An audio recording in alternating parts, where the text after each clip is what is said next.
Episode 3 of Under the Bridge with Cody, Ooh. aka the Scarlet Troll. Oh, are we doing this?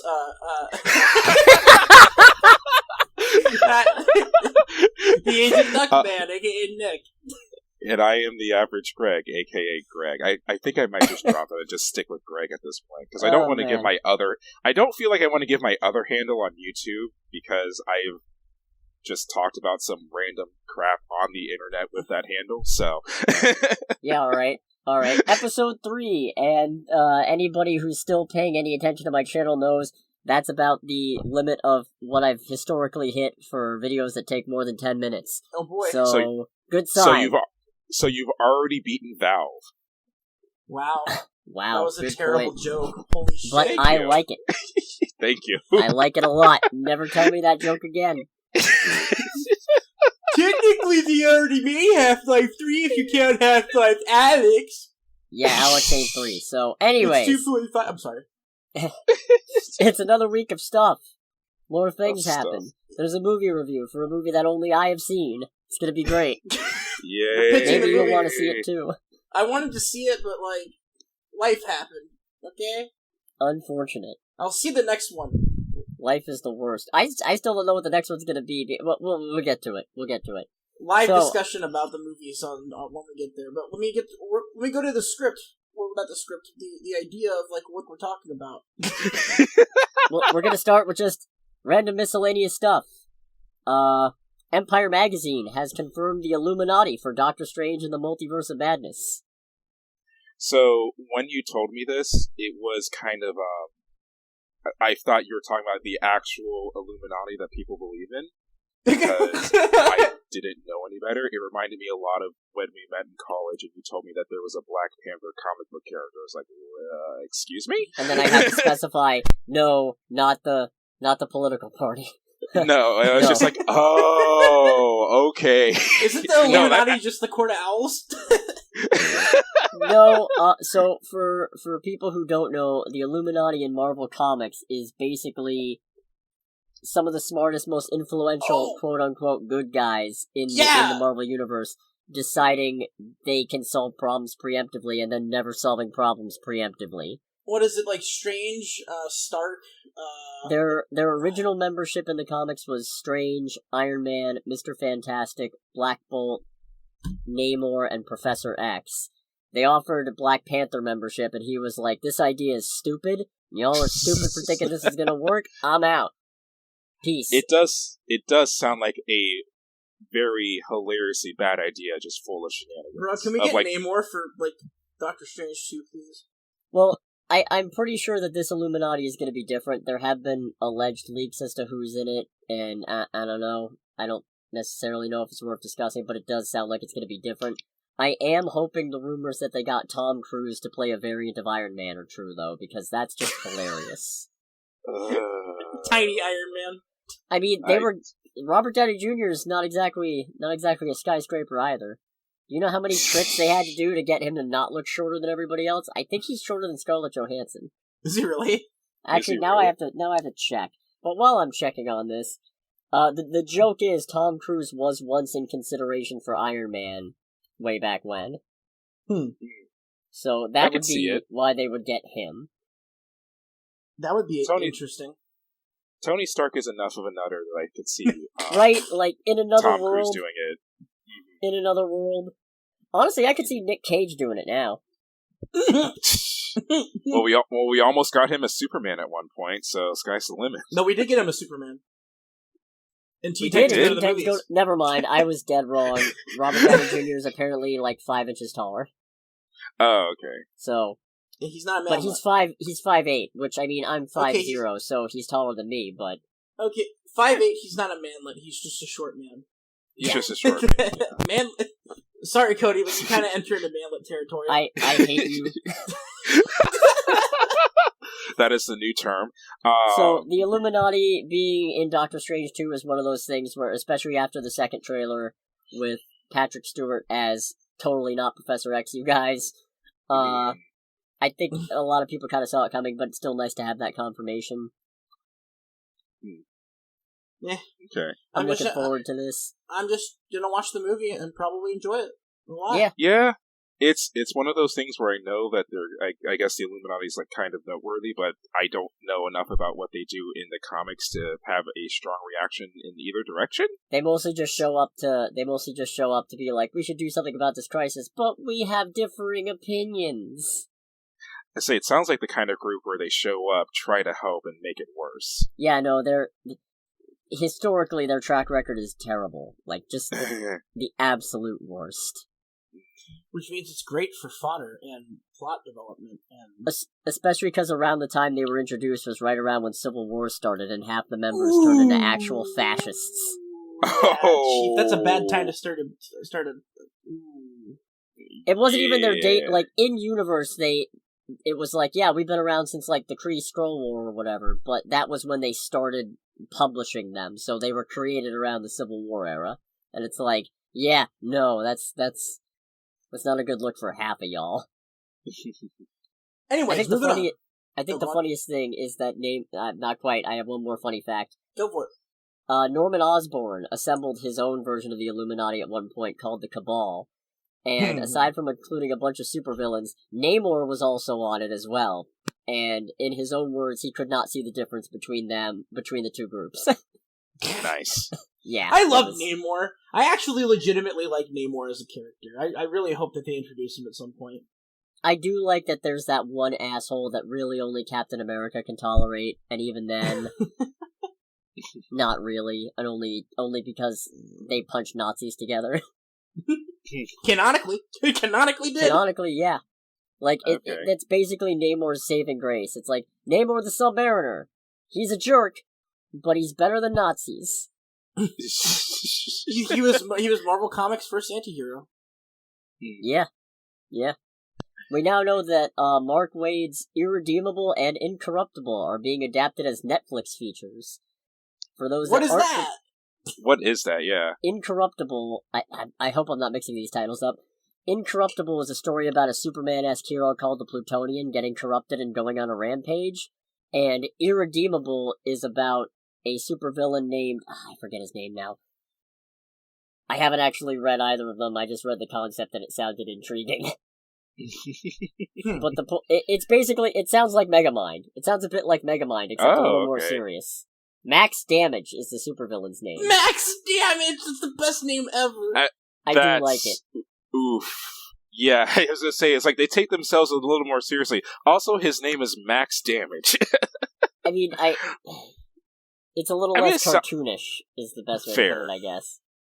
Yeah, that's fair. It sounds interesting. Case in point, he actually has an underage love interest named Jailbait. Yikes. Here's hoping they don't put that in the movie.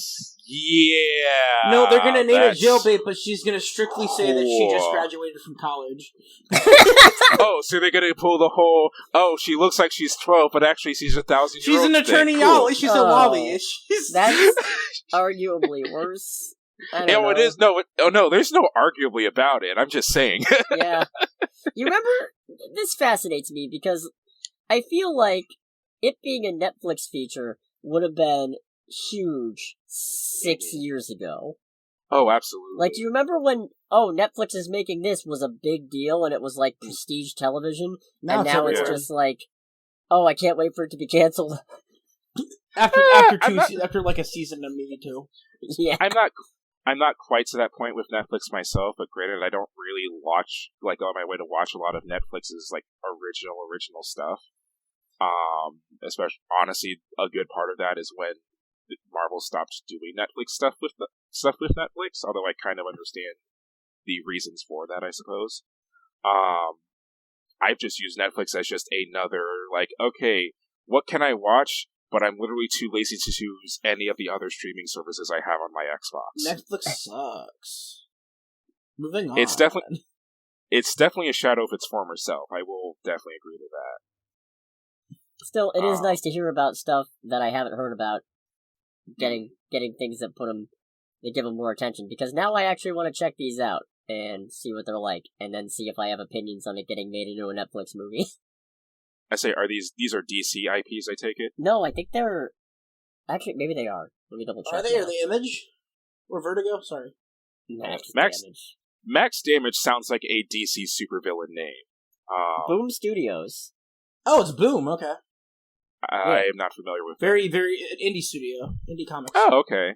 All right. So sounds interesting. Good for them. I'm glad they were able to... The fact that an indie studio was able to get an adaptation on Netflix of their show is a pretty big deal, so I do hope for the best for them. Yeah. moving Next on. bit of news. Yeah. Also comic related, like most of this stuff is. You can tell where my interests skew. This October, we're getting a Riddler Year 1 comic set in Robert Pattinson and Matt Reeves' Batmaniverse, and it's written by Riddler's actor, Paul Dano. Which is actually very interesting. Yeah.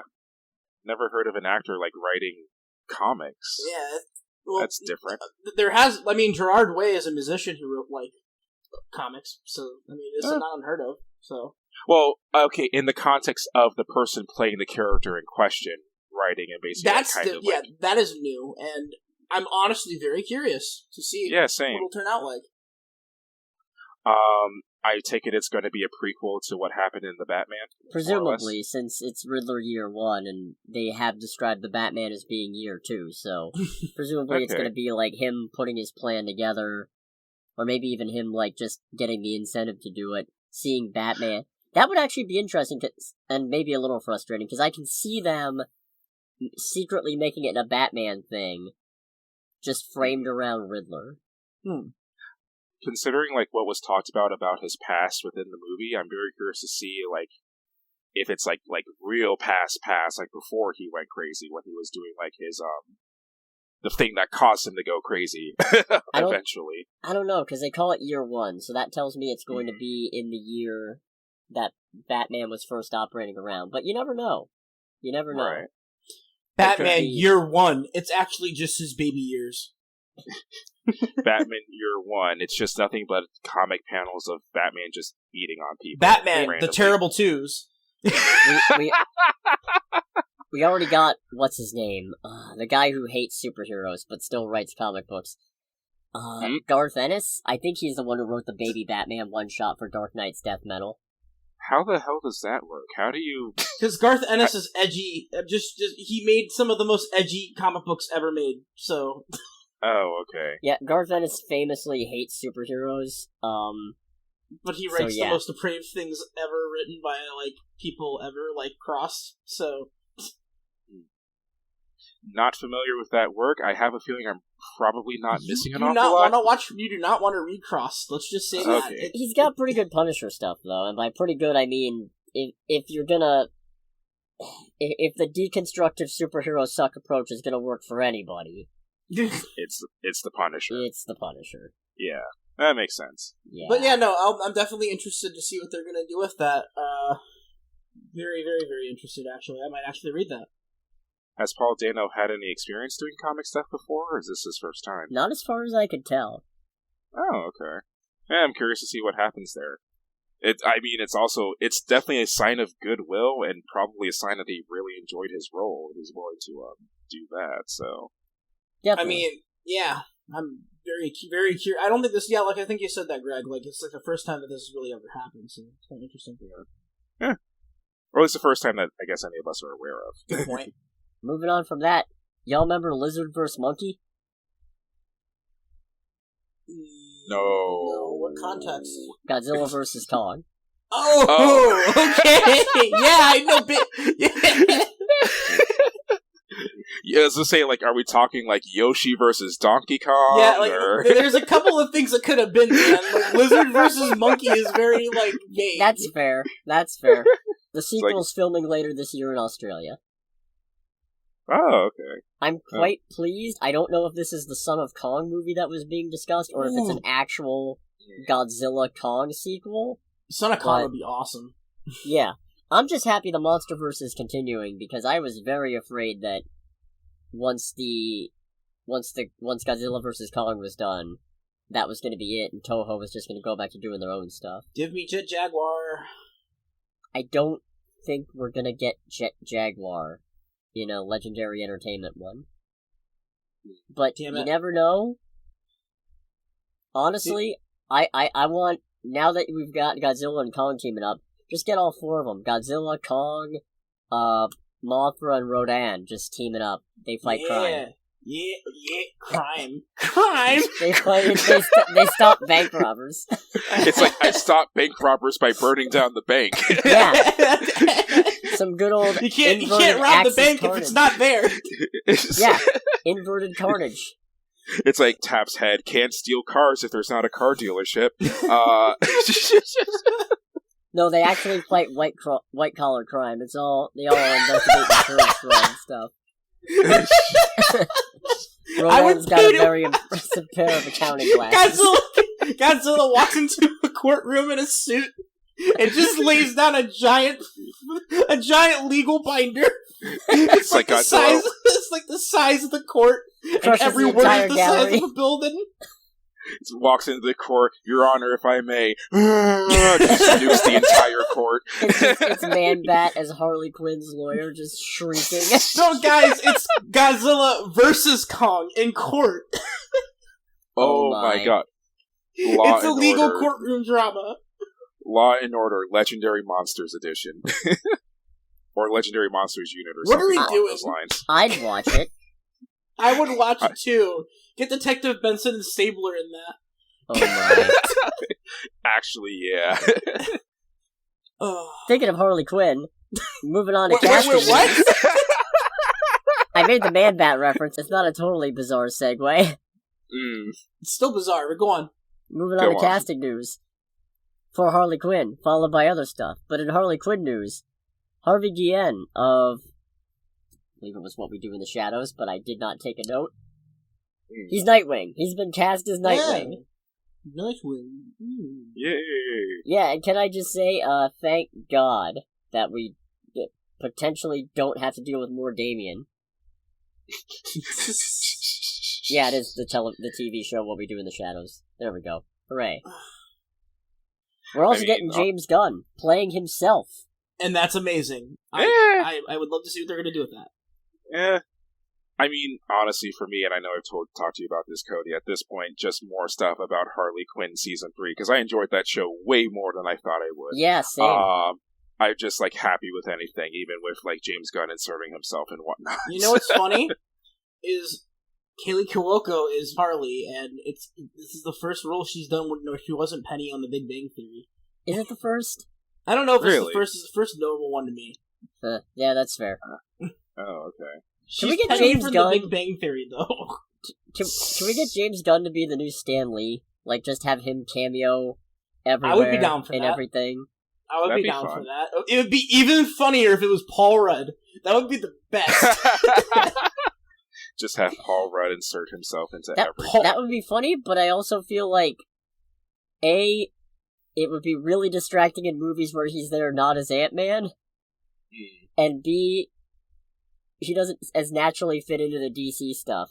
With James Gunn, if you have James Gunn do it, you can get him a cameo in DC and Marvel, and it makes perfect sense. Although, fun reminder, Stan Lee did cameo in a DC property once. Yes, he did. Did he now? Teen Titans Go to the Movies. Oh, that's right. The best DC film ever made. I don't know if I'd go that far. I don't know about that, Chief, yeah. Sarcasm? I'm not sarcastic at all. What the... What? What's the best DC... Okay, segue. What is the best DC film of all time? Ooh. Of all time, or... Well, I can't really answer of all time because I haven't seen a lot of the older ones. Teen Titans Goes to the Movies. No, Shazam's better. The Suicide Squad is better. Superman 1978 is better. Batman Begins is better. I disagree. For me, Shazam and the Batman are definitely better, in my opinion. I'm sorry, I've never laughed harder than that movie. For a certain value of better, the pilot movie for Justice League of America is better, if only because I laugh at how pathetic it is.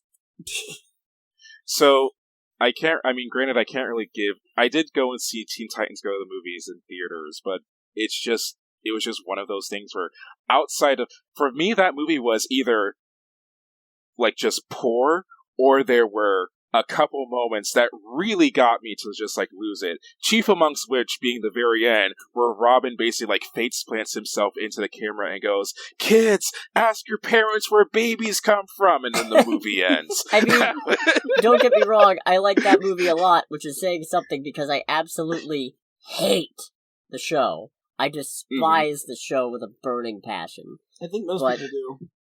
No, because it's kind of a toss-up. Well, okay, kids love it. It's kind of a toss-up between adults who really ought to be arguing about better things, but... but as one of those adults who should be arguing about better things, I hate the show so much. I don't hate the show, but I don't like it, and for me, unfortunately, my inability to like the show did admittedly sour my take on the movie. You know, the really funny thing is, I hated it the first time I saw it, and then I went back to see it, and the second time, all of a sudden it just clicked, and I think a lot of it had to do with the fact that it's actually pretty funny satire about the overabundance of superhero movies. But I was like, this is almost actually kind of brilliant. I admittedly probably do need to give it a second watch, because I think the first and only time I've watched it was when we as a group saw it in the theaters when it came out. Just the fact that there's Michael Bolton singing literally a song called Upbeat Inspirational Song About Life, gets hit by a car, Cyborg just goes, "I think his dad is a cop," and then they run, and it never comes up again. It never factors in again, and he was an anthropomorphic tiger. It's pretty. That movie is pretty great. Moving on. Yeah. Moving on. Yeah, I think we've probably tangent a little bit too much unexpectedly there. This will tie nicely into today's topic, though, but we'll get to that. We got Christopher Lloyd for Mandalorian Season 3. Great Scott. Who's he playing? What the heck? No idea. Hope it's a bad guy. He makes really good bad guys. Yes, he does. I would actually like to see him as a bad guy. And by really good bad guys, I mean memorable bad guys, because he's been Master Xehanort, and he was that one robot in Food Fight. Oh my god, I love Food Fight unironically. That his character in that movie made me cry of laughter when he first appeared on screen. That's so very, very sad. It's hilarious the way that they animate that character to walk. It's so funny. That movie is a travesty. It really is. It really is. There's apparently some leaks have been floating around in Mando Season 3. I haven't looked at them because A, I don't want to spoil myself, and B, I don't really care. I mean, I'm happy to watch the show, but I don't care enough to... I don't care enough to see where it might be going before it's time. I'm just not a fan of spoilers. That's just me. That's also fair. I'll spoil myself on something sometimes. So watch out, everybody, because Mando spoilers are allegedly floating around. I don't know where. Oh, really? Watch out. Well, how long is it until the next season comes out? Like a year? Oh, okay. Moving on. Yeah! Moving right along. In more Sony desperately trying to keep their universe together news, we have Sydney Sweeney starring opposite Dakota Johnson in their upcoming Madam Web movie. Is Madam Web important enough to make an actual, movie about... It's presumably... Madam Web is part of Spider Island and all the Spider-Verse crap, right? It's presumably the Julia Carpenter version, who I think was Spider-Woman at one point, so... She lends herself better to a movie interpretation than Old Lady Madam Web, but it's still really? But I don't know. What do you expect when Sony has actively discussed making a Jackpot movie? What? So, some more comic background. Y'all remember that time Spider-Man sold his marriage to Satan? Yeah. Yes. Yeah. Well, No Way Home. Yep. No, I sorry. mean in the comics. Sorry. One More Day. One More Day. The thing that actually killed Spider-Man. Yep. So, in the aftermath of that, there was a new superheroine running around. A very attractive, one might even say supermodel gorgeous redhead, whose name was Jackpot, which Spider-Man fans will recognize as being related to Mary Jane's famous phrase, "Face it, Tiger, you just hit the jackpot." Naturally, one would expect that this is Mary Jane somehow having obtained superpowers and whatever reality warping shenanigans brought Harry back to life, and did all the other nonsense that One More Day did to make Spider-Man more hip and relatable because he's living in his aunt's basement again. Turns out, completely unrelated. Total fake out. And the character never really did anything after that. At least, nothing of note. So, totally movie-worthy. Well, that sounds like a wasted opportunity. Yep. Whatever, we'll see. Maybe Morbius will come out, and maybe it'll be great, and maybe I'll stop making fun of Sony movies, but I doubt it. But we'll see. Because maybe it's good. Who knows? Maybe it's bad. If it's very bad, I'd love to talk about it. Yeah, whether it's good or bad, we'll still talk about it. If it's aggressively mediocre, we'll still talk about it. Yeah. Like just not at length. Woo! Yeah, you're right. That was very mediocre. It was very mediocre. I still had fun with it, though. Moving on, this little section I like to call Sam Jackson just cannot stop revealing stuff. Because he has not only revealed that Don Cheadle is confirmed for Secret Invasion, but that Nick Fury will be showing up again in Ant-Man and the Wasp: Quantumania and the Marvels. I don't think the Marvels is a big surprise, but Ant-Man 3 I was not expecting. Yeah, well, I'm happy because more Sam Jackson means more Sam Jackson, so... Yeah. Oh, of course. Also means more Nick Fury. Don Cheadle for Secret Invasion is interesting because there were already props floating around with pictures of him, and it's interesting to know he's going to be in it. It's also a little... I don't want to say disappointing, but I was kind of hoping this was going to have no actual superheroes in it, you know? Like, it was just going to be like an espionage-style series. But there's nothing saying he's going to necessarily be War Machine in this. More Rhodey is always good. Maybe he's a Skrull. Who knows? Oh, if he's gonna... No, the way you can tell he's a Skrull is he can walk. You brought it back! You brought it back. Well done. Very good. Jesus. Imagine if Rhodey's been a Skrull literally this entire time. That would be fucked up. He's a Skrull because he can't walk. The actual Rhodey's fine. He's Yeah, no, like imagine if he has been a Skrull. What if he's been a Skrull ever since they made the change from Terrence Howard to Don Cheadle? Oh no! Oh no! What if Don Cheadle, the actor, is a Skrull? If they made it so that he's been a Skrull since the recast, I would both find it funny, well done, and be immensely pissed off all at the same time. Yeah. Honestly, I think you could make an argument. It would be a terrible idea, but you could theoretically have Rhodey have been a Skrull the entire time, like literally before Iron Man 1, because as a colonel in the military, that does put him in a decently high position. With potential to advance further. That is true. So I don't think they should do it, because the problem with Secret Invasion, of course, is you can't really have any of the characters we actually give a shit about have been Skrulls for an extended period of time, otherwise it renders all of their development null and void. But you could. You technically could. Yeah, something. It'd be difficult, but... It would also be really funny considering we know Rhodey's going to be starring in Armor Wars, so it's like, oh, they get rid of the Skrull Rhodey, and now this Rhodey that we've been following this whole time is, But it's a brand new Rhodey, now played by Terrence Howard. Is it bad that I would actually probably be tempted to pay money for that to happen? Same. No, wait, they get Anthony Mackie. Oh. And they never remark on him being exactly the same as the new Captain America. Just shows up, cut the check.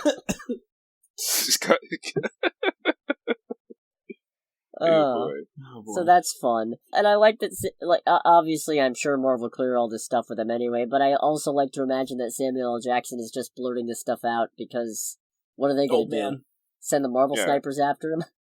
Yeah, he's like, I'm in the best days of my life. What are you going to do? Stop me? Yeah. No way. I don't think so. No, nobody can stop Sam Jackson. Oh, absolutely not. So with that rounding out the casting news, and also where other characters are showing up news, trailers! We got the final trailer for Sonic the Hedgehog 2. I can't wait! I'm so excited. It does look like a very good time. Something that I actually found online not too long ago, within the past week or so, is that I guess they made the poster for that movie. Yes, I was just about to talk about it. Oh, yeah, they made it the same as the poster for that got with Sonic the Hedgehog. No, too, it's the cover of the game card box for Sonic the Hedgehog too.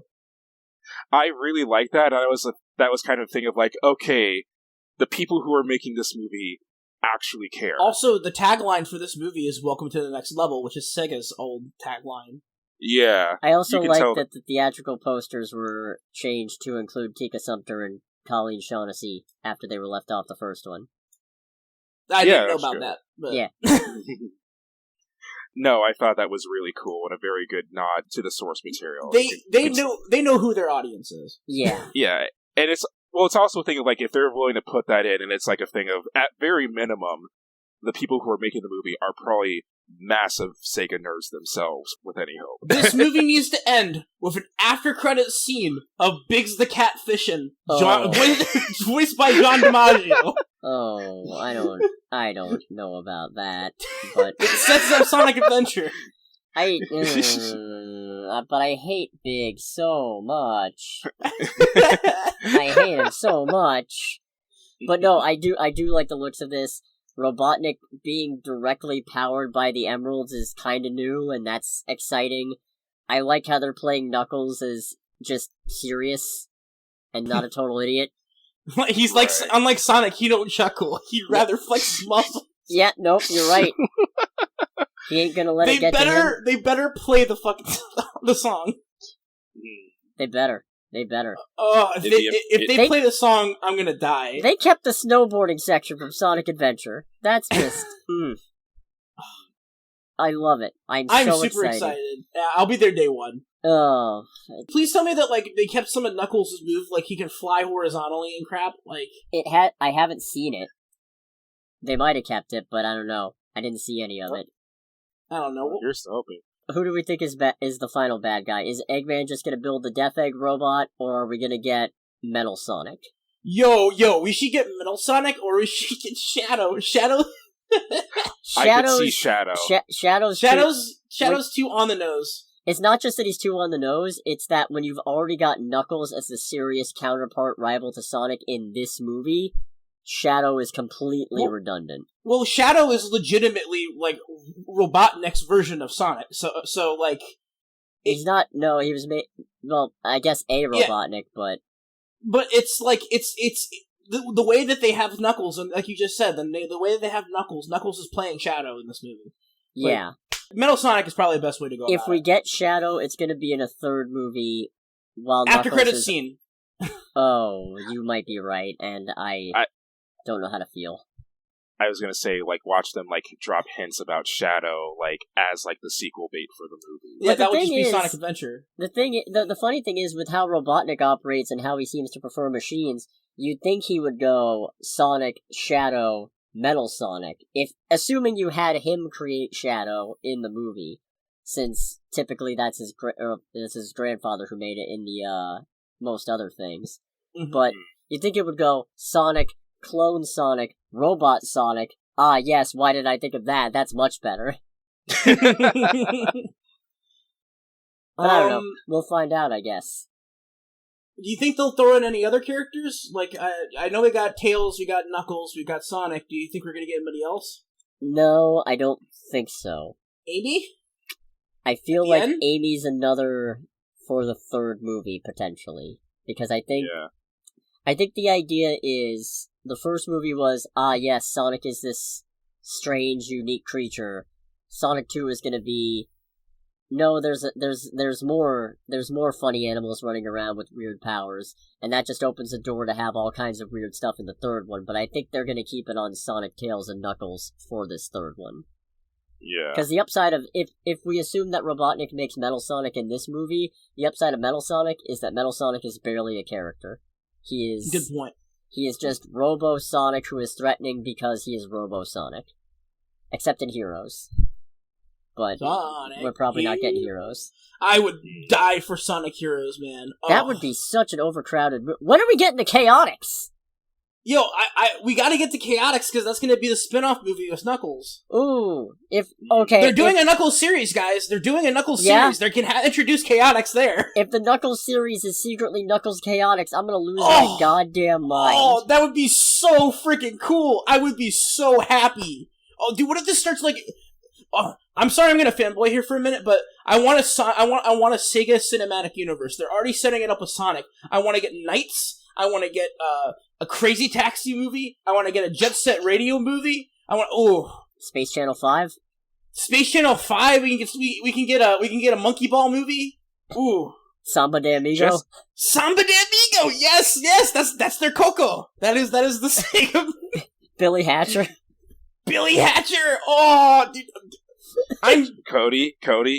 We still need Nick. Don't kill him, please. I'm so. Does Sega have Rystar? That's a good question. They have Fantasy Star, and they have okay. In the first Sonic movie, guys, at the very end, when Sonic moves into his house and they gave him the furnished attic and everything, there is a Samba de Amigo plush in that room. Nice. So they've already established that these things are in universe. I want to see how far they're going to take it. I want to see how far they're going to take it, guys. Oh, you want to know something even funnier? Fun reminder: Sega owns Bayonetta, and they also own Atlas now. Persona movie. Or at least a Persona. Well, has there been a Persona anime series? Yeah, there's been a few. There's been 2 or 3. Oh, okay. Oh, then never mind on that one then. Yeah. I think the one kind of thing I am very curious about and kind of looking forward to seeing based on the first movie is whatever kind of completely out of place but aggressive product placement is in this movie. Can we get Sonic product placement this time, please? Because it's between Olive Garden and freaking Freightliner, it's just alright. We get it. The Olive Garden stuff was so great. The Olive Garden it was really funny. Offended me because it's you've got a perfectly good restaurant tie-in right in front of you named Sonic who serves chili dogs. Chili dogs. Yeah. Sonic's favorite food. They sell chili dogs. And what restaurant do you put Olive Garden? Olive Garden. That really ought to have ruined the movie for me, and somehow it didn't. I don't understand. Maybe they'll do Sonic for this one, and they'll be okay, we actually did miss a major opportunity. We're fixing it, guys. We promise. So they already referenced, are we going to get a Sonichi reference? Oh, dear. Please, no. Especially not after recent revelations. Not after recent revelations, but we did get, last movie we got what? We got, Sonic. Can we get Sonic.exe? Maybe for the third one. Third movie, okay. If we're going for full deep Sega references in general, I put my personal vote in for Segata Sanshiro. Oh, Segata Sanshiro would be so awesome! Segata Sanshiro is the final bad guy of this movie. He just beats up Sonic for not owning a Sega Saturn. That comes back, and he's reintroduced to the movie on the same rocket that he flew off in. So, when do we get Sonic and Soliana? It's a Sonic 06 reference. The joke is never. Segata Sanshiro gets an invitation for Smash at the end of the movie. He is one of the only non-video game debut characters I would be perfectly fine with getting in. I would love to see him in Smash. He's the other so one is awesome. Hatsune Miku, but... Also owned by Sega, by the way. We can also have... I don't know if Sega owns them. I think Sega just publishes the games. So Sega owns the licensing rights. Oh, okay. Kind of the last thing, I guess, before we move on to the next thing, I did have a moment at work where a woman her kid wanted to get Sonic 06, and she showed me the game, and I was like, because I work at a video game store, and she showed me the game, and I was like, what do you know about this? It's it's a really bad game, but why is it so much money? Because it's really popular on the internet. But why is it so popular if it's so bad? It's because ma'am, it's the internet. Ma'am, it's the internet. I can't tell you why. All I can tell you is your 6-year-old will probably hate this game. Insert that clip of Peacemaker saying, "Who knows why Mad Men do what they do?" I mean, I'm not going to do it because I'm lazy, but yeah. So what's next? Puss in Boots: The Last Wish. It looks really good. Okay, so I haven't seen the trailer, but I do want to ask, why does this movie exist? Like, because it's been how long since... I mean, granted, I never saw the first Puss in Boots. Yeah. But it's... that was... When you showed me about that, it was a thing of like, why? What? 11 years. How have I only just now heard about this? No, the first Puss in Boots is 2011, I thought. I thought it was 2014, but is Antonio Banderas coming back? That's an excellent question. It didn't sound like it, but I guess it could be. No, let's hope so. I mean, it has been a while since I've watched any of the Shrek movies, so... Shrek rewatch? Maybe at some point. I would be down for that. I would be down for that, too. I need to bring some beer for that, though. That's kind of like a... Yeah, no, the first Puss in Boots came out in 2011. Okay, yeah, but is Antonio Banderas in this one? That's a... Yeah, I mean... he's in the... I know he was in the last one. Is he in this one? That's what I want to find out. The world may never know. Yeah, I guess not. Yeah. I'm not seeing Antonio... Oh, nope. Wait, IMDb says he is in it. He is Puss in Boots. Okay. Alright. What if he's not playing Puss in Boots? No, it says Puss in Boots' voice. So it would be really funny if he was in the movie but not playing Puss in Boots. I say it'd be really funny if they pulled a Mario movie. I still think his best role is Spy Kids 3. I think Zorro. I think he did a good job as Zorro. Oh no, I'm not knocking Zorro. I just think Spy Kids 3, his role in it specifically was phenomenal.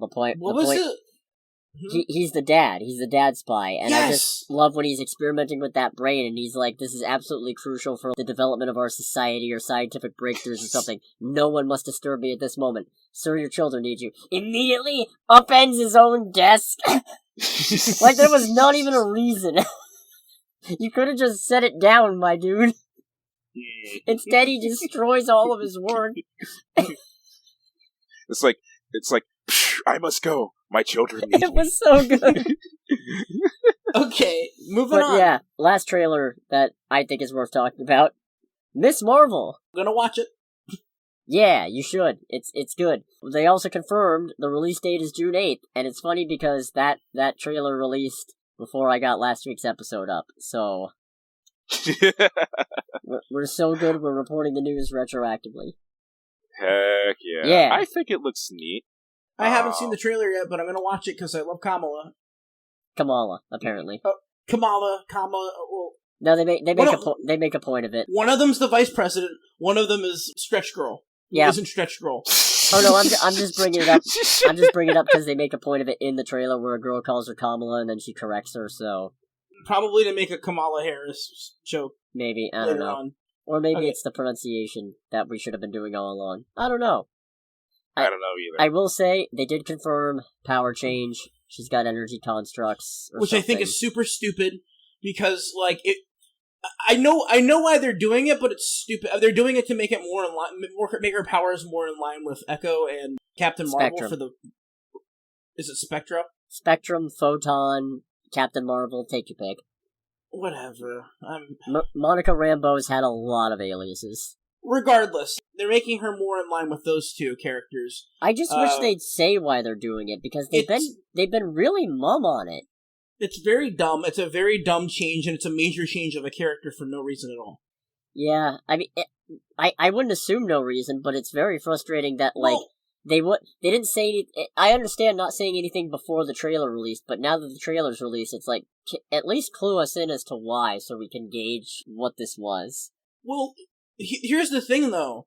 Her powers, they're correct me if I'm wrong, by the way, they're kind of an analogy for puberty and what teenagers go through, and it's perfect for her character, because she's this teen, and this is the whole, like, change, how her body's changing, metaphor is there. Why would you change a power so crucial to a character's arc like that? It makes no sense. It really kind of makes me infuriated. Like, I don't like that change. They've changed things before in the MCU. This seems like you're taking part of what makes the character and taking it away just to make them more uniform and like everybody else, which I don't like. Yeah, it's not the greatest optic choice, but I guess we'll see. It'd be really nice if they mention why this change was made, because all we have now is speculation, and none of the speculation is necessarily any good in terms of being a satisfying explanation. But we'll see. I actually had an analogy for it Saturday night. It's like advertising that you're adapting Spider-Man and then giving him Nova's powers. Like, why are you adapting Spider-Man if you're not going to give him spider powers? But on the flip side, I will say the reassuring thing about this trailer, having seen it, is that Kamala is still very much a Marvel fangirl, very excited to be a superhero. So that aspect of her character has remained seemingly entirely intact. Looking forward to it. Hopefully there's a decent explanation for this power thing. But I guess we'll see. June 8th. It's going to be a busy summer. I love it. Oh, yes. Okay. So we're moving on to gaming news, of which I have one little piece of gaming. Rifftrax the game, coming May 5th to Steam, Switch, PS4, and Xbox One, and it's going to be forward compatible on the previous two. It's weird. Yeah. How is that supposed to work? Like Quiplash. It's Quiplash, but with movie clips. It's like Quiplash and Seen It. Okay, so basically what I'm hearing is that, Cody, we can actually never play with you on that. I mean, you never know. Historically speaking, I only do decent at Quiplash. Admittedly, part of it's because half the jokes go over y'all's heads, but... I would love to play that one day. Yeah. Oh, same. It sounds like a good time. It's just kind of odd, if nothing else. It's very bizarre. As a huge MST/movie riffing fan who cannot shut up when watching a movie, I look forward to this. Can I just jump into my gaming news? Yeah, that's all I had. Go for it. Okay. Gaming news roundup. A huge week for game releases. We have Rune Factory 5, Rune Factory is a pretty established series. I think it's JRPG. Yeah, it's a JRPG game series by Xseed. That's coming out on the Switch on March 22nd. The Ascent is finally getting a PlayStation 4 and PlayStation 5 release. It's a pretty good game. It's a twin-stick shooter. It's been out for Xbox for quite a little bit and PC, and it's pretty fun. I played it. Ghostwire Tokyo, which is the next game by the studio that did The Evil Within, is out. Tango Gameworks. It's out on March 25th on PlayStation 5 and PC. I'm very curious to see what that game is about. I'm actually really looking forward to it. The two big hitters this week, Kirby and the Forgotten Land and Tiny Tina's Wonderlands. Oh, that's out too? Yeah, both of them. Oh, God. Yeah, big week. Now I need to get my PS4 fixed. What the heck? Yeah, I'm probably going to play Kirby all night on Friday. Like, I'm looking so... that game looks so great. I gotta get that game. Gotta support my boy. I love Kirby. Kirby is one of the best franchises ever. Fight me. It's just so cute, uplifting, and fun. And, like, it's like Mario. It's like, those are the two Nintendo series that you will never not... Like, I will never not buy a game for. But Kirby also hides a dark, fucked up eldritch backstory containing horrific deities, the likes of which mankind is not prepared to comprehend. And then, of course, Tiny Tina's Wonderlands is a spin-off of Gearbox's, infinitely popular Borderlands, and I'm curious to see what they're going to do with it. Looks great. I am a huge, tabletop nerd, so I can't wait to see Borderlands completely make me feel like I am a terrible nerd, like they did with the DLC for Tiny Tina's. I can't wait to see what new cosmological horror they introduce in Kirby this time. You know the last Switch game basically hinted that Kirby is the reincarnation of a dark god? Oh, goodness. I love this series so much, and I kind of want the Mario movie to be good and succeed just so we can get a Nintendo Cinematic Universe, because I really want to see how somebody adapts Kirby. No, I want to see at the very end of the Mario movie two things. I want to see two after-credit scenes, and this is this technically gaming. So, I want Mario to receive a letter with the Smash emblem on it, and then I want to see Diddy Kong and Donkey Kong in, basically setting up, because that's going to be the next movie in the franchise, because, they already have Diddy and Donkey in the movie, so... Is Diddy in the movie? Diddy... Actually, I don't think Diddy's in the movie. I know Donkey and Cranky are. Donkey and Cranky, that's who it is. So, like, they could set up Jungle Japes, or they can set up one of the, many... They can basically set something up in that universe, and then have Trixie in, or Diddy in, or one of the other Kongs come in at the very end of the movie to set up that universe, and then we get a Donkey Kong Country movie. And at the very end of that movie, we start adding slowly more and more Nintendo characters, and it builds, Now, who would you get to voice Diddy Kong? Ooh. Okay, so it has to be opposite of Seth Rogen, so you gotta get somebody who would play really good against Seth Rogen. So. Kevin Hart? Kevin Hart as Diddy Kong is a great choice. I don't even know if he's a great choice. He's just given the rest of this casting, he's who pops into my head. It's like, okay, who else feels like a gimmick that you would cast in a Hollywood parody of? It feels like something that would be an Entourage. This whole voice cast feels like something that belongs at an Entourage. Like, yeah, we're making a Mario movie. We got Chris Pratt as Mario, Charlie Day as Luigi. The only one that doesn't immediately make me roll my eyes is Jack Black as Bowser. And I'm not even the biggest fan of that casting. That's just me. I am very interested in the casting for the Mario movie, because I remember we watched the Nintendo Live thing about it while I was at work. Again, I work at a video game store. And as they were announcing the names, everyone around me was just getting more and more, no. And I'm like, oh yeah. You should have seen my reaction to Chris Pratt. I was throwing shit in my room, and I was screaming at the top of my lungs and crying. I started crying. I don't even hate Chris Pratt. This whole thing just feels like if you were watching a sitcom. In the sitcom, they announced a Super Mario Brothers movie. That would be who they would announce, and it wouldn't matter. It wouldn't be relevant at all. It would just be a one-off gag of, haha, yeah, isn't this a weird casting choice? I have one more question, and then I'm going to move on to this day in history and gaming. Yeah. Who voices King K. Rool? Oh. Bobcat Goldthwait, is he still alive? Ooh, that's a good one. That's a very good one. I don't know if I can really think of anybody, honestly, or at least no one major in acting. It has to be somebody with chops, you know. He's gonna have to play hammy, but also very serious. Give it a nice British twang to it. No, I got it. Nicholas Cage. Bill Murray. Bill Murray is King K. Rool. I would pay for that. Oh. Any regrets? Okay. I don't know. Garfield, maybe. Okay, moving on to this day in history, gaming history, I guess. 26 years ago today, today is March 22nd, by the way, of the day of the time of recording. It's the 21st. Actually, no, it's not. Tomorrow is the 22nd. Which means it's going up on the 22nd, assuming y'all get me this audio on time. Happy early birthday or demise or what have you. Resident Evil came out in Japan. Resident Evil. Ironically, Code Veronica came out the same 5 years later. Code Veronica. Nice. 17 years ago today. Oh, by the way, that was 1996 and 2001, by the way. A Space Odyssey? 17 years ago, on March 22nd of 2005, we got God of War. God of War. Oh, okay. Which, of course, is one of the best PlayStation games ever, in my opinion. We got Front Mission on the DS 15 years ago on March 22nd, 2007. God, the DS is so old. Oh, get ready for the next one. Dude, you don't understand what you just did to me. Yes, break his spirit more. Well, get ready for this. 13 years ago, March 22nd, 2009, Pokemon Platinum version for the DS. Oh my god. Oh dear. That's depressing. In 2011, we got Assassin's Creed Brotherhood, Crysis 2, and Lego Star Wars 3 The Clone Wars. Oh my. 10 years ago, we got Devil May Cry, HD Collection.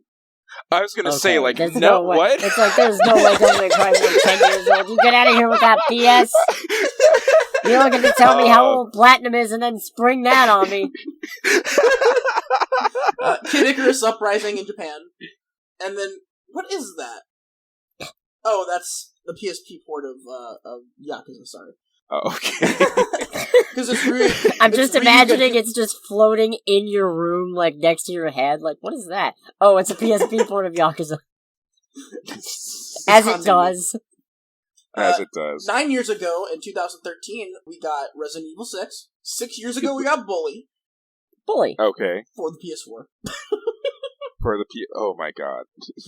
4 years ago, on March 22nd of 2018, we got Hyrule Warriors Definitive Edition in Japan. And, very relevant news because of Elden Ring being, the biggest hit right now. 3 years ago, on March 22nd, 2019, you had Sekiro Shadows Die Twice come out. Oh. Doesn't feel like that was 3 years ago. The game I still can't play because I can't play Souls games. I love Souls games so I get much. mad.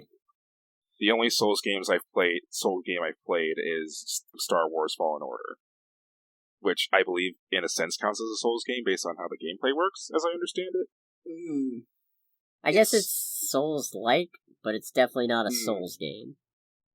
That's fair. That's fair. Now, today we got Kirby Superstar, by the way. Oh. So, Kirby Superstar, Final Fantasy IV, Pokemon Snap, Wario Land 3, Castlevania Circle of the Moon, the Game Boy Advance itself came out.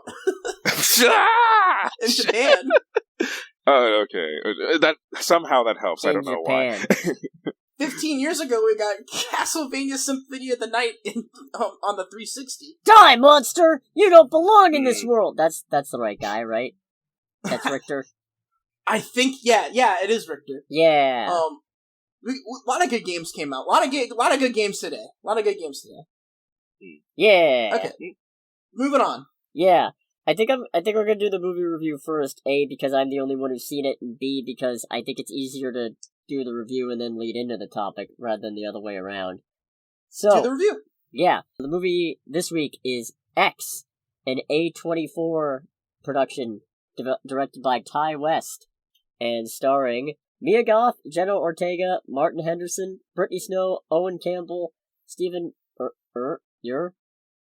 Stephen, you're what? And Scott Muscudi? Miscusi. Miscusi. So there goes making myself sound smart. Mom spaghetti. So, picture if the cast of Debbie Does Dallas stumbled into the Texas Chainsaw Massacre. Oh my. And you've got X, kind of, sort of. I've never seen Debbie Does Dallas, so... No, but... Can we watch Debbie Does Dallas? No, I've never seen it. Is it a porn movie, or is yes, it like it is. Is it an actual porn movie? It's an actual porn movie. Debbie Does Dallas. Why does it sound like you're writing that down on your notepad for later? I'm curious, okay? No. 1978. A cheerleader and her friends need to make money quickly, so they begin selling sexual services. Starring Bambi Woods. That's a name?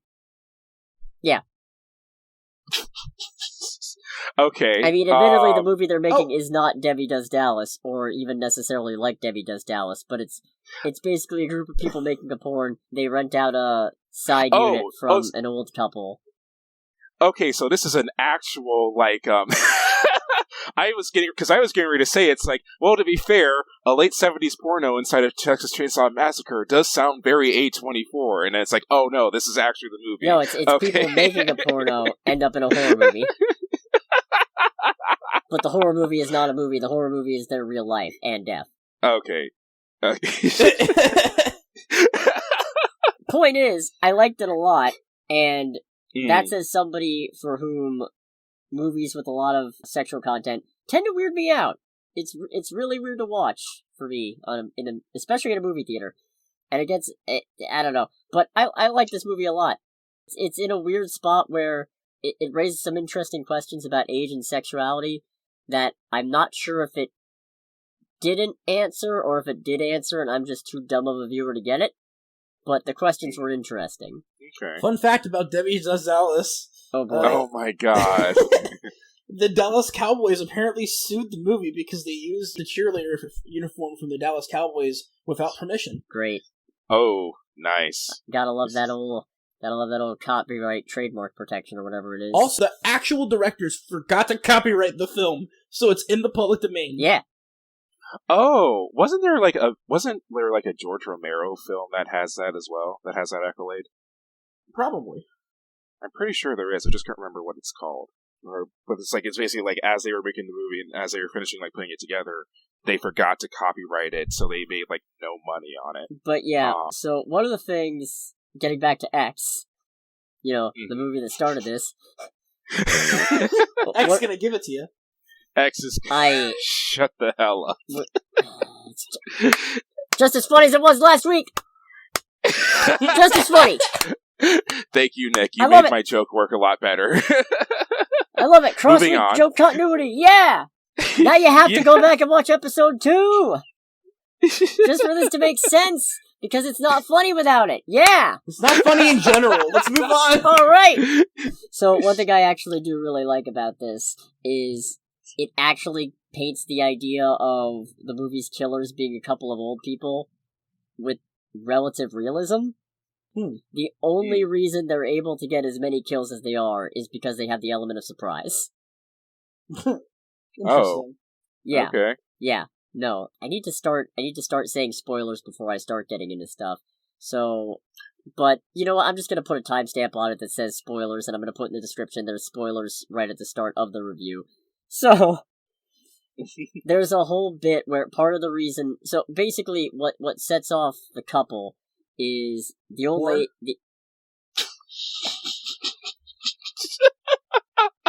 The wife is very sexually repressed and starved for affection because her husband has a bad heart, apparently. And on being rebuffed, she eventually starts killing them, and the husband, I guess, just kind of goes along with it. It sounds like this is just a thing that she does. Well, that escalated quickly? Yeah. Yeah, no. It's a whole thing. And okay. Like I said, the only reason they're really able to rack up the kills is because none of the other people are expecting this from them until basically by the end. And it's really funny because there's a final girl and she gets away with a little bit of what you might call divine intervention. Haha, it's a funny joke because there's also an undercurrent of religious preaching and stuff in this movie, so that's funny. But basically after killing the last one besides her, while they're carrying her in, the husband gets startled by something and has a heart attack. And then there's an interesting callback, and then the wife ends up getting done in because she tries firing a shotgun, and because she's fucking ancient, the recoil ends up sending her backwards and she breaks her hip. Wow. It's actually really great. Like, watching it play out, it's like, well, yeah, no, yeah, I guess that is how that would go. Okay, I'm not gonna lie, now I'm very curious about this movie, just for that scene. It is 100%, the whole thing's worth a watch. It's kind of a slow burn, honestly, but it's interesting because they're building to the horror like you know it's a horror movie, even as it's a movie about filming this porno that they want to film. But you still feel those horror undercurrents. What's the name of the porno? The Farmer's Daughters, I think was the name of it. Oh my god! Yeah. Just laying it on thick, movie. Yeah, they do. Alright, I walked into that one. Yeah, you did. But no, there's some... All in all, I found it really interesting. It's a really good meshing of genres that I wouldn't ordinarily expect to see together or to work as well as they do. And yeah, I'm really upset because I left during the credits because I didn't think there was going to be anything because, well, it's not a franchise movie, or so I thought. Turns out they shot a prequel at the same time that they're also releasing, and there was a trailer in front of the credits, and I haven't had a chance to watch that, and I'm very upset with myself. So yeah, if you guys want to go see X, I'll go again, because now I want to watch that trailer. I will see X. Yes. Yeah.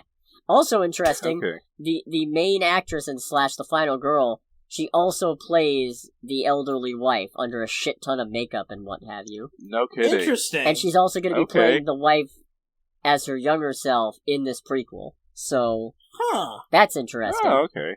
Yeah. A lot of symbolism there, one assumes. Maybe. It's interesting because A24 is one of those ones where as soon as A24 pops up, it's like, okay, I want to see it. I don't think I've seen... I don't think I've seen a movie from them that I... Oh, wait, no, I think they released The Witch, and I didn't much care for that one. But I didn't hate it. That was one of my first A24 films. I just didn't much care for it. But other than that, I liked Ex Machina, I liked Books... no, wait, not Booksmart. 8th Grade, that's the one. I keep thinking they did Booksmart, and they didn't. 8th Grade was phenomenal. 8th Grade was so good.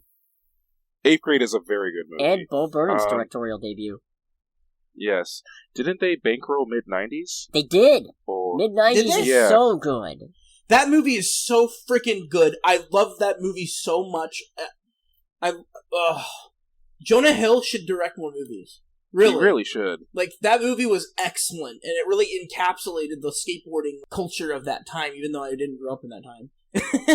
Right? No, the movie's just great all around. The cinematography and especially the music choice, for me in particular. The last scene of the entire movie uses Farside's She's Passing Me By in the best way ever. And the most nostalgic way ever, because that's also on the soundtrack for Tony Hawk Pro Skater 2. So is it now? Yes, it is. You know, it's kind of funny, because I guess we could break away from the review now, because this is actually kind of leading into the topic that I was going to bring up anyway. This week's topic is movies that make you want to watch other movies. Yeah, I've got plenty of those. Yeah, because when the thing that actually inspired it was, in X, there's a direct comparison to Psycho.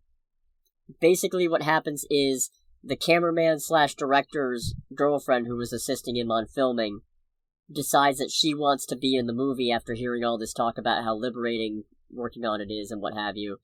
And the boyfriend's trying to argue against it. He's like, you can't just... That would change the movie halfway through. You loved it when Psycho did it.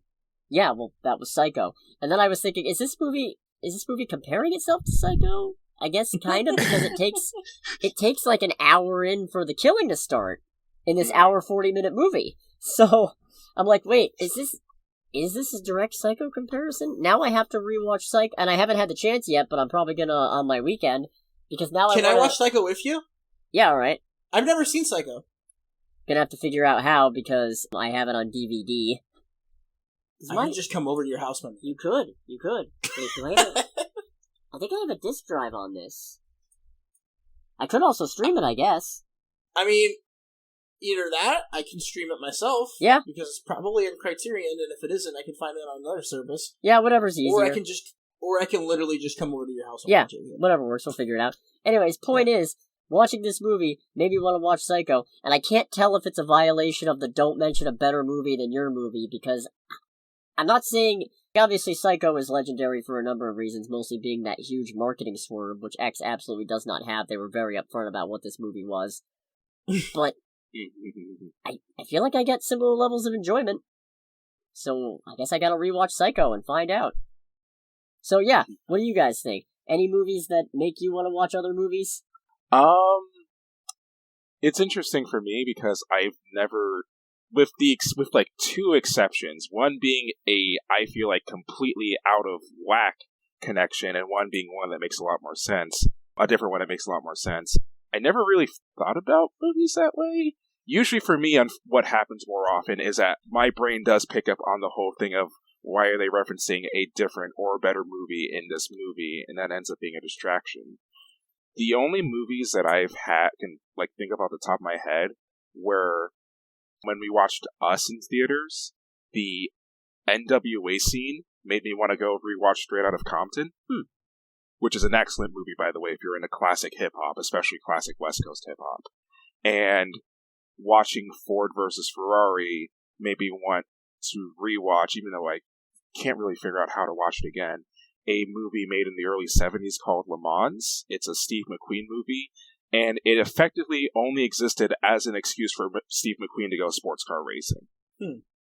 Like, that's kind of it. But it's still, both of those movies are still about the 24 Hours of Le Mans race, just in different years with different setups.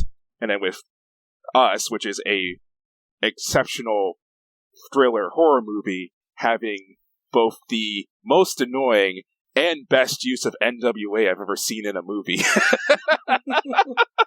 I remember when we saw it in theaters and the music starts playing. I'm not going to... If you know NWA, you probably know the song I'm talking about, but I can't say the name of the song without YouTube getting in trouble, or with us.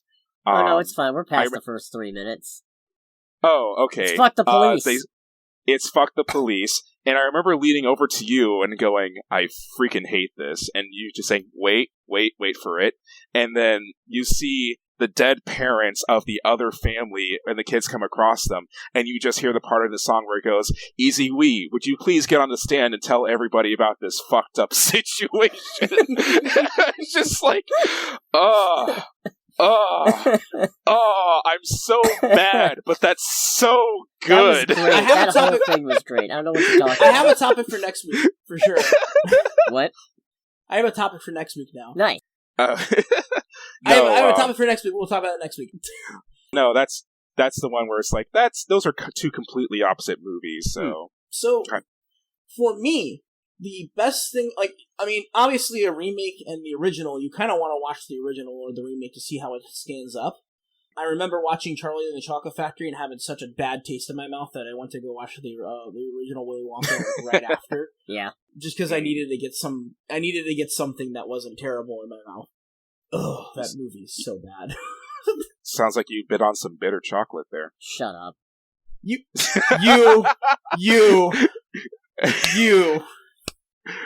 He's done it! See, please don't applaud that. That joke was terrible. Yeah, that's why I'm applauding it. So for me, movies that have bad action make me want to go watch a kung fu movie because I want to see people get slapped in the face harder. Like if I see a bad action scene that's just very, very terribly done in a movie, or it's just boring and I want to fall asleep, then I'll turn on. I'll be like, okay, I'm done with this movie, or I want to go watch a Jackie Chan movie where he just goes beats up people for 25 minutes. Yeah. What that did remind me of is I believe it's Fast and Furious 7. There's too many of these freaking movies. Speaking as a big fan of the series, there are too many of these movies. This series should have ended ages ago. I think it's either Fast 7 or Fast 8, where Jason Statham and The Rock are like trying to fight through a prison riot, and that whole sequence, especially with how over the top it was, after that scene, I remember thinking to myself, I should watch Fight Club. I've never seen Fight Club. I should watch Fight Club. Watching The Boss Baby made me want to. Oh no! Made me want to go watch. What is that one? What is that one Alec Baldwin movie where he says coffee is for closers? Glengarry Glen Ross. Yes, it made me want to go watch Glengarry Glen Ross because they made a direct reference to it, and I was like, still have not seen The Boss Baby, but I remember watching the trailer, having already seen Glengarry Glen Ross, hearing that, put that cookie down. Cookies are for closers. And I'm just like, what? Who? What? Why? It's actually a really good movie. I'm not kidding you. Boss Baby. I really enjoyed that movie. It has a very interesting way of... It's a kid's movie, but I genuinely had a fun time watching it. And I watched it going into it thinking I was going to absolutely hate it.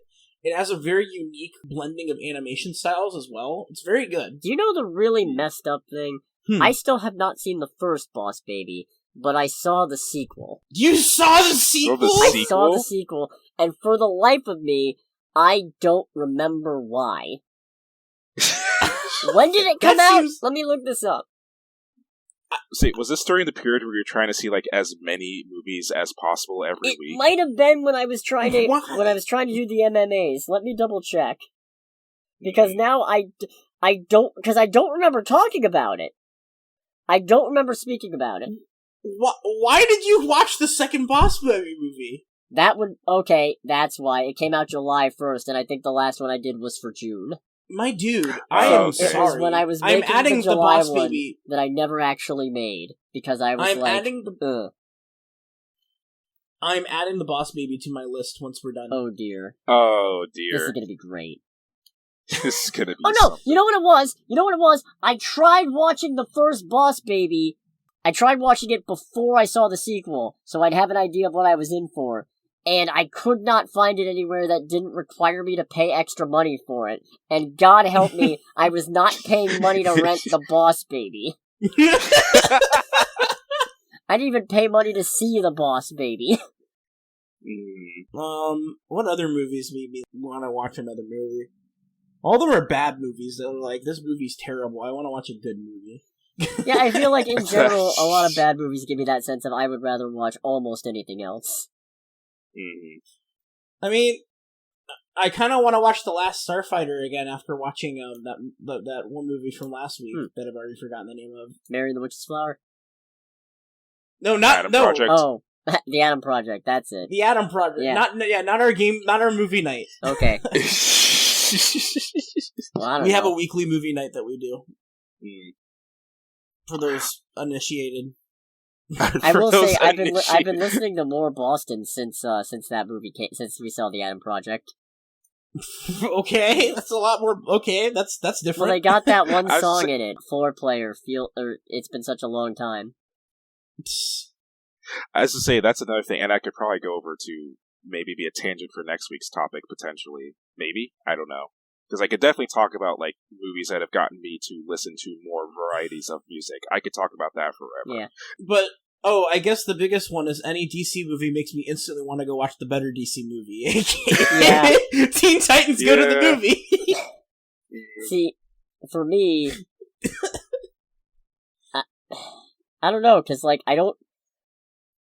The funny thing is, most of the better DC movies are the later ones, so it doesn't... the effect is in reverse for me. It's like, oh, why couldn't they have started with this? But I guess watching Wonder Woman 84 made me want to watch the first one instead. Oh god, anything's better than that piece of crap. Oh god, that was the worst. Uncomfortably awful. The scene where she goes and tells everyone... what was it? Like, she uses her lasso to make she just projects her voice to everyone, telling them that renounce your wishes, and everyone listens because this is a perfect world that we live in. Yeah, and nobody's gonna keep on to hold on to their wishes because everybody made selfish wishes, and nobody wished for their blind brother to get their sight back or something. That movie made me want to die. And I was watching it with two people who were crying of happiness that whole movie, and I'm like, really? I can't believe that you guys like this movie. I can't. I got so angry because they were defending the movie, and I'm like, how can you defend this? This is literally garbage. Oh, so God, I'm getting heated now. Enough bashing on Wonder Woman 84, I guess. We'll save that for when Wonder Woman 3 comes out. Oh, I don't want to watch Wonder Woman 3. It'll probably be fine. I'm really hoping that Wonder Woman 84 was just kind of sabotaged by all the extra time between filming it and releasing it. Anyway. Like, I feel like there's a good movie in there somewhere. Just I don't. Deep. I don't know. I don't, and that's coming from, and I had a lot of it, especially being a history nerd, I had a lot of issues with Wonder Woman 1. It's like, well, that was still enjoyable. 84 should be a good time. It's like, whoa. Yeah. Anyways, I think that about wraps up that topic, which means we're about done for the evening. Next week, I'm really hoping we can do Everything Everywhere All at Once. But did that come out yet? It's supposed to be out next week, but the problem is I still can't find any goddamn showtimes for it. Dude, I really want to watch that movie. So do I. I love Michelle Yeoh. But if no showtimes pop up, I'm going to be forced to go with Plan B, which is The Lost City. No! Starring Sandra Bullock. Not The Lost City! That looks so terrible! Look, at least if we have to do The Lost City, look on the bright side, we get Daniel Radcliffe playing an eccentric billionaire bad guy named Abigail. Okay, that might make up for it, but... Right. Would you be willing to pay for everywhere? Yeah, for movie 1. If I have to, and if it's not Regal, it's fine. But I also, as long as it's not super far away, is the thing. I've been plugging my zip code into Fandango and not seeing anything. If there is a showtime, tell me. I need to go see that movie. It's a martial arts movie with Michelle Yeoh being ridiculous. Yeah, no, and it's A24 again. And how rare is it? A24 2 weeks in a row. I'm quite pleased. I really want to see that movie. So if there's a showtime for that, let me know about it. Greg, are you down? Oh, absolutely. All right, so yeah, next week either we get to watch a really cool looking A24 movie, or we all get to suffer. Let's hope for the former. I wonder if I can sneak in alcohol. I'm always suffering. I hope for the latter. Then I get to pull you guys down with me. Anyways, whatever. Thanks for listening, everybody. Yeah, this has been the bridge Under the Bridge, episode 3. Yeah. Hey, look at me! I'm such a fan. I know the name of the podcast. Yeah, that you're on. Yeah, heck yeah. I'm the Asian Duck Man. Congrats on watching episode 1, by the way, Greg. and not getting banished. Yeah. Now make sure to watch episode 2 before next week, or you're banished again. I was on episode 2. You were on it, but you didn't listen to it. Yeah, man. I listened to it. We need that viewer engagement. We need the views. Watch time helps us with monetization. We're a long ways off. We need all the clicks we could get. Oh, sweet Jesus. Anyway. Either watch it or put it on your social media. I got him now. I trapped him. Anyway, this has been a podcast. Yeah. Thank you for listening. Please push the like button and subscribe. And hit the bell. Use promo code. No! Don't do free promo codes. I don't know how those work. It could be that by making it. It could be somebody will take advantage of it and make one, and next thing you know, you plug it into HelloFresh and you get a free trial. We get no money. What? Bye, everybody. That's it. Use we're done. Promo code TROLL. This is the end of it. 10% off. I'm stopping it now.